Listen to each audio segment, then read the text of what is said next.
오늘 본문은 유다 지파의 경계들을 묘사한 이후에 이어서 지파 경내에 위치한 구체적인 성읍 목록들을 열거하고 있습니다.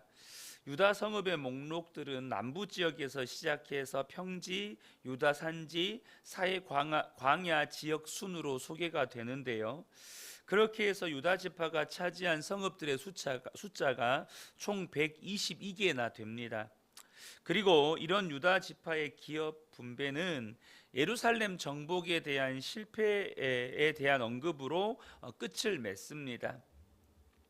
이렇게 유다 지파가 차지한 영토가 광범위하고 또 성읍들의 이름이 자세한 이유는 이스라엘 안에서 유다 지파가 차지하고 있는 특별한 위치를 반영하고 있기 때문입니다.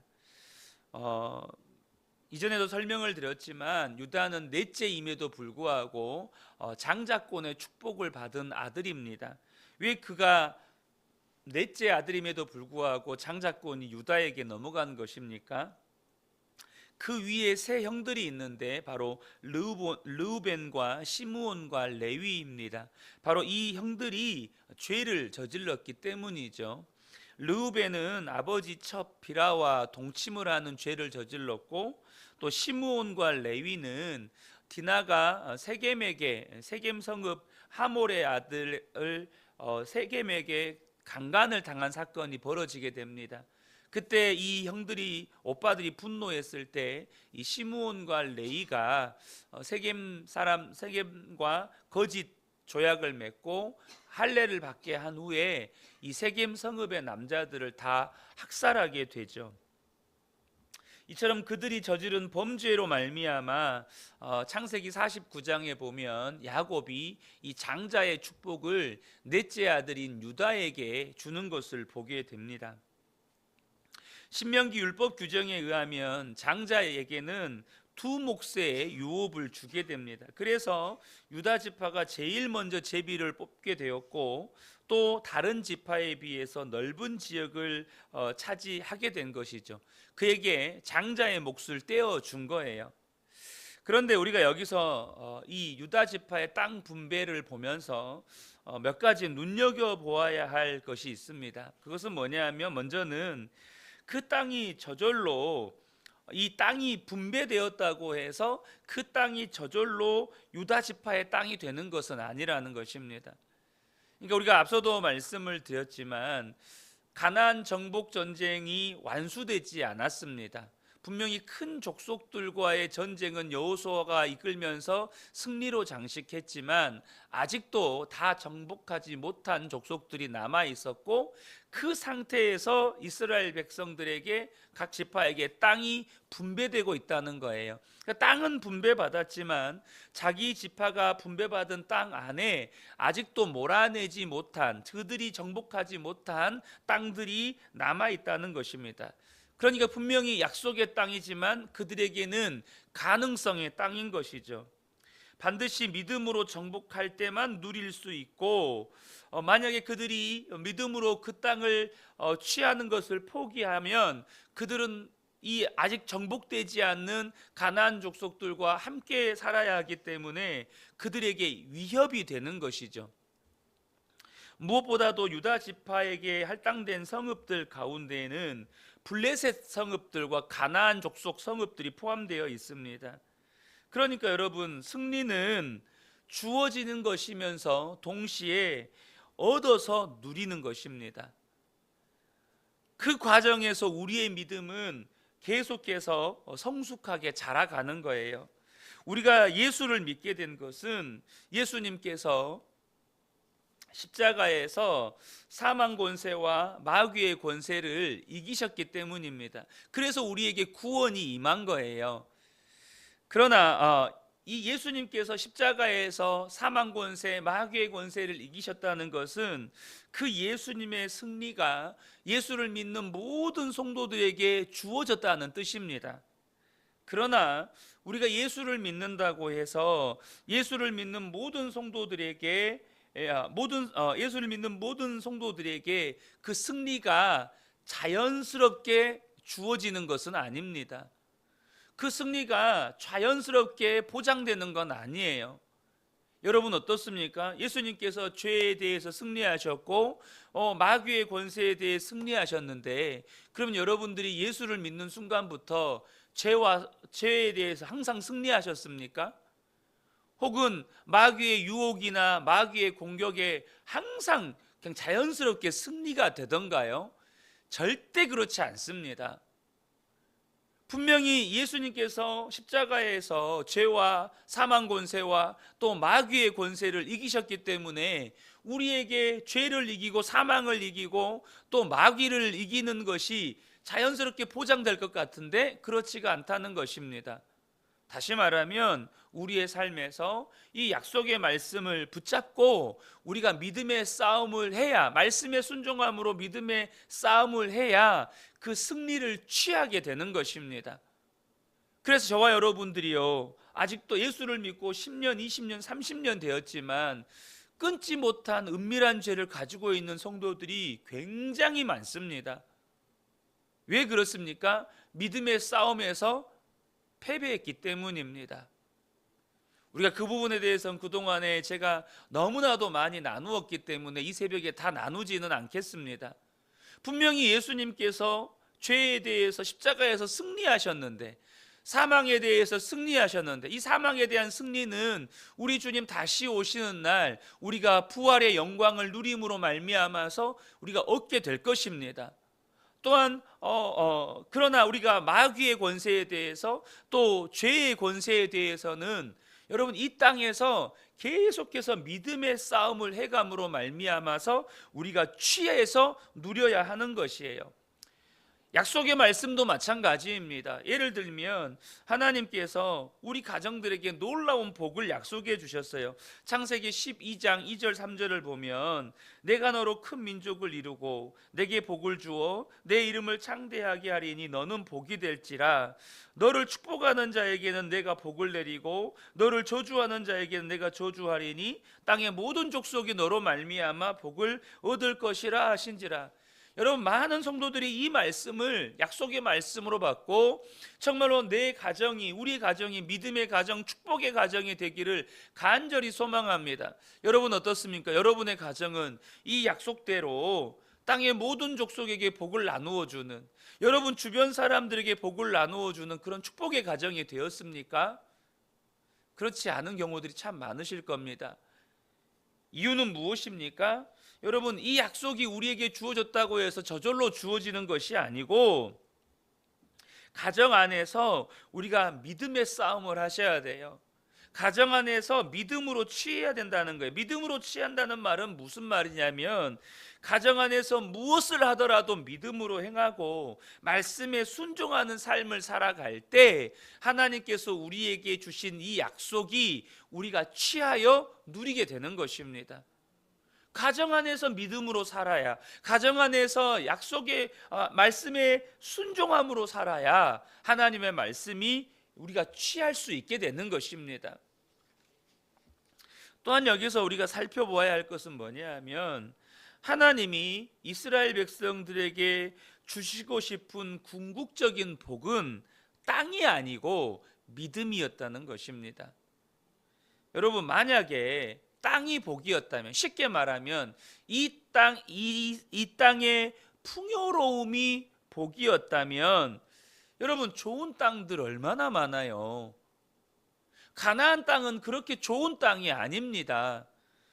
실제로 가나안 땅은 여러분 아프리카와 아시아와 유럽을 잇는 지리적인 요충지입니다. 그렇기 때문에 역사적으로 보면 끊임없이 강대국의 침략을 받아요. 예를 들면 뭐 바벨론이 되었던, 뭐 아수르가 되었던, 또 알렉산더 대왕이 세웠던 마케도니아 제국이 되었던, 또 로마 제국이 되었던, 여러분 이런 제국들이 일어날 때마다요 뭘 합니까?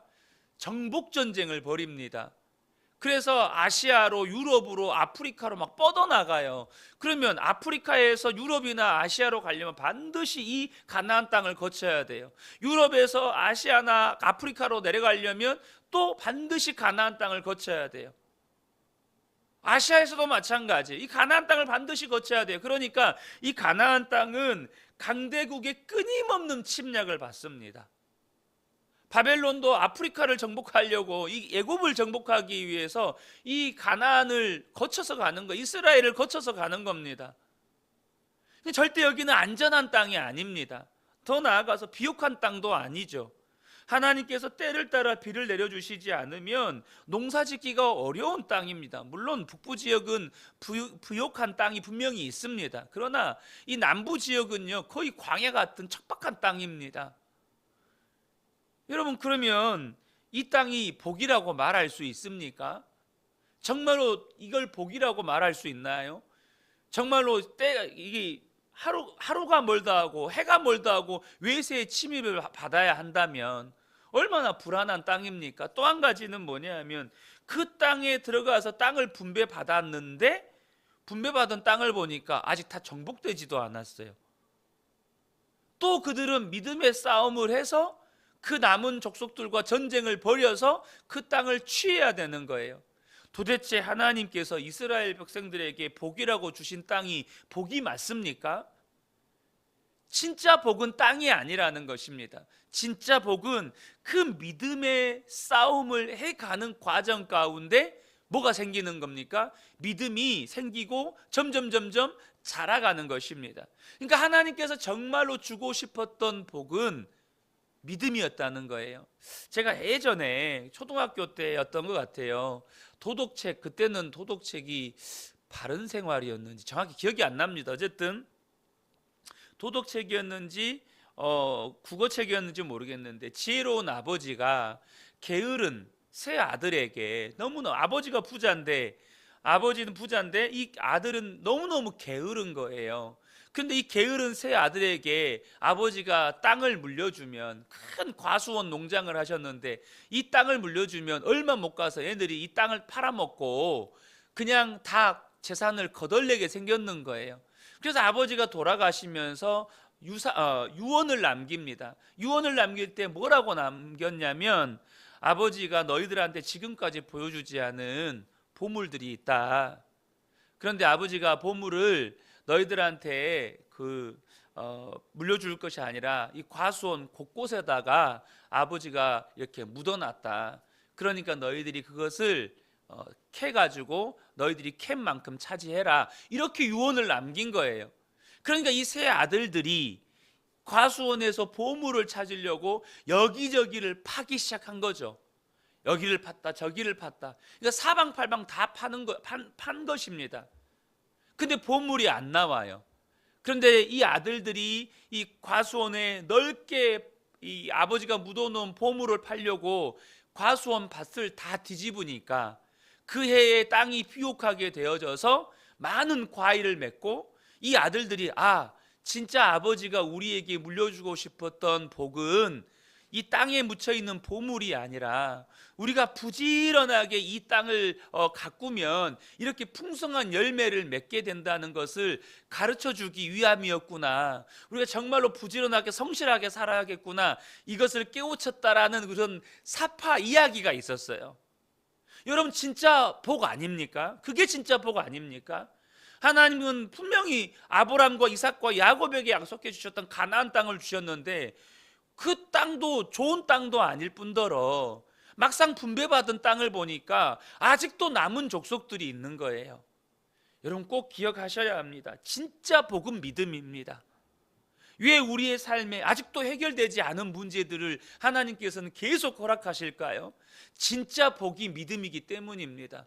믿음으로 그 문제를 정복해 나가라는 것이죠. 그러므로 우리가 알아야 합니다. 믿음 없는 부요함이 절대 선물일 수 없습니다. 도리어 이스라엘 백성들은 그 땅에서 풍요로움과 그 땅의 쾌락에 취해서 하나님을 잊어버렸을 때 그 땅의 모든 것은 이스라엘 백성들의 재앙의 원인이 됩니다. 사랑하는 성도 여러분, 믿음이 축복입니다.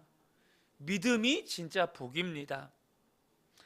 12지파에게 공평하게 분배했지만 이 유다 지파 안에 다양한 족속들에게도 공평하게 성을 분배합니다. 다시 말하면 유다 지파 안에 또 다양한 그 족속들이 있잖아요. 유다의 여러 아들들이 있고 또 그 자손들이 있고, 그 자손들도 큰 무리를 이루지 않았겠습니까? 그러니까 각 지파 안에 이렇게 이제 또 분배하는 거죠. 그런데 여기서 우리가 뭘 깨닫게 되는 것입니까? 하나님은 모든 성도에게 공평한 은사를 주신다는 거예요. 그런데 여기에서 보면 지금 유다 지파가 다른 지파에게 비해서 더 많은 땅을 차지했잖아요. 왜 그렇습니까? 그것은 하나님의 섭리에 따른 은사입니다. 다시 말하면 제가 섭리가 우리가 주일날 뭐라고 말씀드렸죠? 하나님의 뜻이라고 말씀을 드렸죠. 그러니까 유다 지파에게 장자의 축복이 주어졌고 그 장자에게 주신 하나님의 섭리에 따른 축복이요 은사라는 거예요. 다시 말하면 우리도 교회 안에서 보면 분명히 하나님이 어떤 분에게는 나보다 더 많은 은사를 주신 것 같아요. 여러분 기억하셔야 합니다. 하나님은 공평하신 하나님이십니다. 그런데 하나님의 뜻에 따라서 그분이 이러한 역할을 해야 하기 때문에 하나님은 더 많은 은사를 주신다는 것입니다. 그래서 여러분 더 많은 은사를 가졌다. 이건 뭘 의미하는 걸까요? 더 큰 사명, 더 크다는 표현도 그렇지만 더 많은 사명을 가졌다라는 뜻이기도 합니다. 더 많은 사명을 감당해야 돼요. 그래서 여러분 더 많은 은사 혹은 더 많은 복에는 더 많은 책임과 더 많은 사명이 따르는 것입니다.